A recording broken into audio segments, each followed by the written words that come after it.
The future is data. Not those quarterly reports we were accustomed to, but on-the-spot data analysis.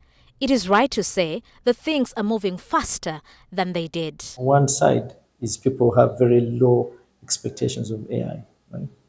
They they have doubt. They are doubtful that this could solve their problems, right? And this we see it a lot. If you go to a clinic and tell the doctor, I think if you build you an AI system, it's going to be able to diagnose diseases. You think, okay, but there are many things that go into diagnosis that you may be hesitant. That's one side of the spectrum. The other side of the spectrum is that people overassume what AI can immediately do, right? So they may see a few videos online and say, I think AI is the right thing, and they go and wholesale, but then they cannot make it work. But we should not throw in the towel. It calls for filling in the glaring gaps on the creator side. One, of course, is to collect as much data as possible. I was shocked by the amount of data that is collected here in the United Arab Emirates. In Dubai, almost everything you do is collecting data. The cameras, when you log into a hotspot, a free Wi-Fi, they are collecting your information. Everything is smart and is able to collect data, the bus stations, the metro. So we need to get to that kind of level where we are collecting as much data as possible in order to make it useful for AI and in return to make it useful for us. We need to skill up our people. We need to skill up the African continent because there is a talent gap, at least a bit of a talent gap when it comes to AI technologies. Even the user side needs help. That way, the users will not be manipulated or thrown off the wagon. Literacy is going to be critical. You will be on an AI platform and it will ask you for your bank details. You have no idea who designed that bot. Because you've had some of those financial fraud happening. You're engaging, boom. You can't proceed, provide the following details. Now they'll get you at a point where you actually need this.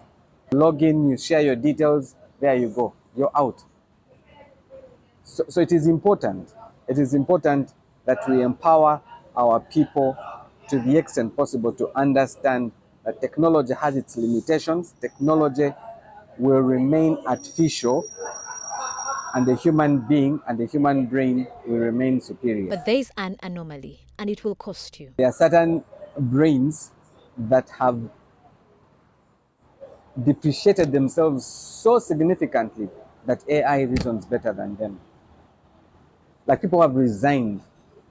They don't want to expose themselves, they don't want to empower themselves. They're just in that state. Somebody will say, you know what, rather than hire you, I'd rather use AI. Why? Because it's faster. The service sector will definitely benefit from AI. However, what does that mean to the consumer? And what does one have to do to make the most of this gain?